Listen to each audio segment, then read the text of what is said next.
Top quality और consistent performance के लिए सिर्फ सिल्वर पंप नाम याद रखना।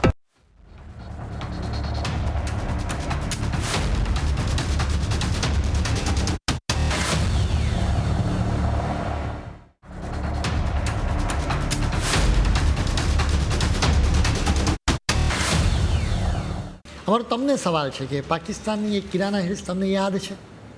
એ જ પહાડીઓની વાત છે કે જેની પાછળ ઇસ્લામાબાદના આકાઓ પોતાના પરમાણુ હથિયારો છુપાવીને બેઠા હતા.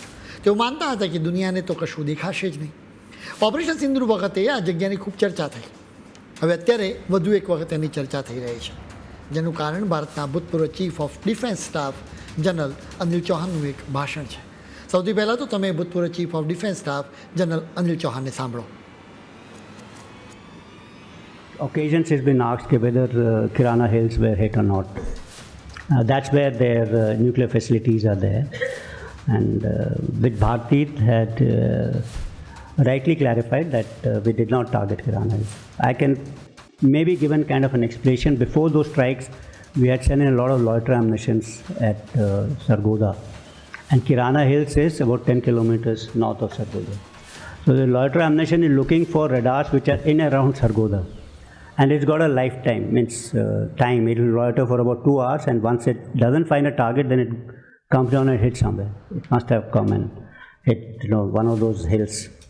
So that could be one of the reasons as to what people asked. Yes, because Pakistani media also showed some kind of images in which there was smoke coming out from Kirana Hills, and they were asked. Anil ચૌહાણના ભાષણના લીધે જ અત્યારે કિરાના હિલ્સની ખૂબ ચર્ચા થઈ રહી છે. તમારે જાણવું જોઈએ કે જનરલ અનિલ ચૌહાણે આ વાત ક્યાં અને ક્યારે કહી. 25મી ઓગસ્ટે વિવેકાનંદ ઇન્ટરનેશનલ ફાઉન્ડેશનના એક કાર્યક્રમમાં તેમણે આ ભાષણ આપ્યું હતું. આ એ જ સંસ્થા છે કે જેના ડિરેક્ટર આપણા રાષ્ટ્રીય સુરક્ષા સલાહકાર અજીત ડોભાલ છે. એટલે કે જ્યાંથી દેશની સુરક્ષાની સૌથી મોટી રણનીતિ વિશે ચર્ચા થાય છે, ત્યાંથી જનરલ ચૌહાણે કિરાના હિલ્સ પર થયેલા હુમલાને લઈને એવો સચોટ અને ધમાકેદાર જવાબ આપ્યો. જનરલ અનિલ ચૌહાણે લોઇટરિંગ મ્યુનિશનની વાત કરી. એટલે એ હથિયાર વિશે પણ તમારે જાણવું પડે. સરળ ભાષામાં કહીએ ને તો એ પરંપરાગત એક મિસાઇલ અને આધુનિક ડ્રોનનું એક કોમ્બિનેશન છે, મિશ્રણ છે, જેને એકવાર આકાશમાં છોડી દીધા પછી એ કોઈ ગરુડની એમાં હવામાં કલાકો સુધી મંડરાતું રહે છે. એ શાંતિથી પોતાનો શિકાર એટલે કે દુશ્મનના અડ્ડાની શોધ કરે છે. જેવો ઓપરેટરનો આદેશ મળે કે તરત જ સિસ્ટમ જાતે ટાર્ગેટ નક્કી કરે તો એ સીધું દુશ્મન પર તાટકીને પોતાનો સફાયો કરી નાખે અને ધડાકો કરે. આ હથિયારની સૌથી મોટી ખાસિયત એ છે કે દુશ્મનની એર ડિફેન્સ રડાર સિસ્ટમ પર કાળ બનીને તે ત્રાટકે છે. ઓપરેશન સિંદૂર વખતે ભારતે આ જ હથિયારનો મુખ્યત્વે પાકિસ્તાની રડાર અને તેમના લશ્કરી અડ્ડાઓને તોડી પાડવા માટે ઉપયોગ કર્યો હતો. જોકે જનરલ ચૌહાણે આ હથિયારનું સીધું નામ લેવાનું ટાળ્યું હતું, પરંતુ સંરક્ષણ ક્ષેત્રના અહેવાલો અને તજજ્ઞોનું માનવું છે કે આ બીજું કોઈ નહીં પરંતુ ઇઝરાયેલી ડિઝાઇન ધરાવતું IAI હારો લોઇટરિંગ મ્યુનિશન જ હતું. કિરાના હિલ્સ વિશેની ચર્ચાની શરૂઆત ગયા વર્ષે આમ તો થઈ હતી. વાત એમ છે કે પહેલગામમાં થયેલા કાયરતાપૂર્ણ હુમલાનો હિસાબ ચૂકતે કરવાનો ભારતે નિર્ણય કર્યો, જેના માટે ગયા વર્ષે મે મહિનામાં ભારતે ઓપરેશન સિંદૂર પાર પાડ્યું હતું. એ ઓપરેશન વખતે જ ભારત અને પાકિસ્તાન બંને દેશોમાં એક ચર્ચા થવા લાગી. વાત ફેલાઈ ગઈ કે ભારતે કિરાના હિલ્સ પર હુમલો કરી દીધો છે. હવે તમે પૂછશો કે ઓપરેશન સિંદૂર વખતે તો ભારતે પાકિસ્તાનની કેટલી જગ્યાઓને ધ્વસ્ત કરી દીધી હતી, તો પછી આ કિરાના હિલ્સની સૌથી વધુ ચર્ચા કેમ થઈ? એનું કારણ એ છે કે કિરાના હિલ્સ એ કોઈ સાધારણ પહાડીઓ નથી. એ પાકિસ્તાનનો એક ગુપ્ત અને અતિ સંવેદનશીલ પરમાણુ હથિયારોનો અડ્ડો છે, જેને તેઓ પોતાનું કવચ માનતા હતા.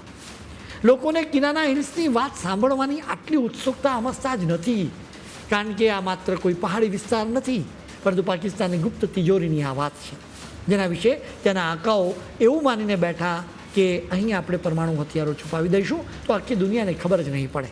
પરંતુ ભારતીય સેનાએ એમના આ ભ્રમને ભાંગીને ભૂક્કો કરી નાખ્યો. પાકિસ્તાનને પણ સમજાઈ ગયું કે પાકિસ્તાનના પરમાણુ હથિયારો હવે ક્યાંય પણ સુરક્ષિત રહ્યા નથી. સમયમાં થોડા પાછળ જઈને પાકિસ્તાની ચાલાકી પણ તમે સમજો. 1971ના યુદ્ધમાં, ભારત સામેના યુદ્ધમાં પાકિસ્તાનની શરમજનક હાર થઈ. એના પછી 1974માં ભારતે સફળ પરમાણુ પરીક્ષણ કર્યું. આ બે ઘટનાઓએ પાકિસ્તાનના શાસકોની ઊંઘ ઉડાવી દીધી હતી. એટલે કે 1980ના દાયકાની શરૂઆતમાં તેમણે પણ પરમાણુ પ્રોગ્રામ માટે સરગોદા જિલ્લાની આ જ કિરાના હિલ્સને પસંદ કરી હતી, જેને એ લોકો બ્લેક માઉન્ટેન્સ પણ કહે છે.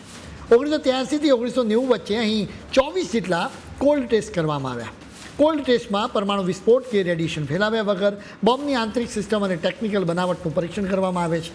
ન્યુક્લિયર વેપન આર્કાઇવ અને ન્યુક્લિયર થ્રેટ ઇનિશિયેટિવનો રિપોર્ટ કહે છે કે 11 માર્ચ 1983ના દિવસે અહીં આવો પહેલો પ્રયોગ થયો હતો. આ જ તૈયારીઓને લીધે 1999માં ચાગાઈના પહાડોમાં પાકિસ્તાન પહેલું પરમાણુ પરીક્ષણ કરી શક્યો હતો. આ પહાડોમાં 10 કરતાં પણ વધુ ટનલ ખોદાઈ હતી. લોખંડના સળિયા અને સિમેન્ટથી આ ગુફાઓને મજબૂત કરવામાં આવી. 2017માં સમાચાર આવ્યા કે આ આખા વિસ્તારને અતિશય સુરક્ષિત બનાવી દેવાયો છે. તો વળી 2023માં bulletin of the atomic scientist નામના જર્નલના અહેવાલે ફરી દુનિયાને યાદ અપાવ્યું કે આ જગ્યા પાકિસ્તાનના પરમાણુ કાર્યક્રમનો પાયો છે. પણ પાકિસ્તાન સરકાર એકદમ ચૂપ રહી હતી.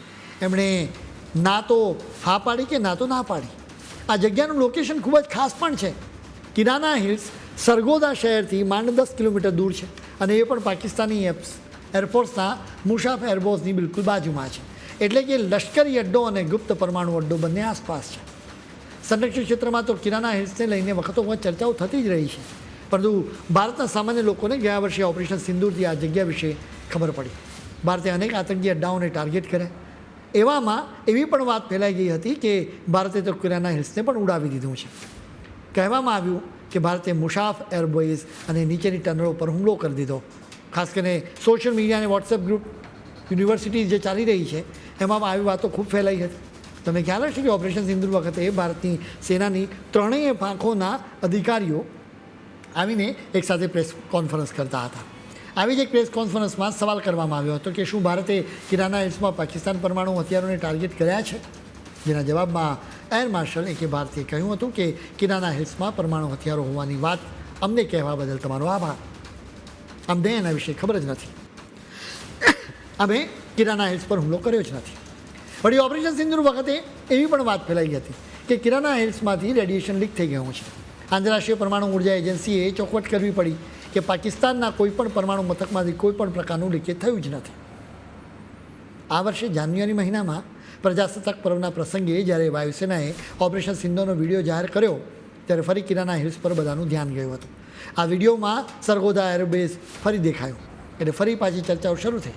ઓપરેશન સિંદૂરમાં પછડાટ ખાધા પછી પણ પાકિસ્તાન સુધરવાનું નામ નથી લઈ રહ્યું.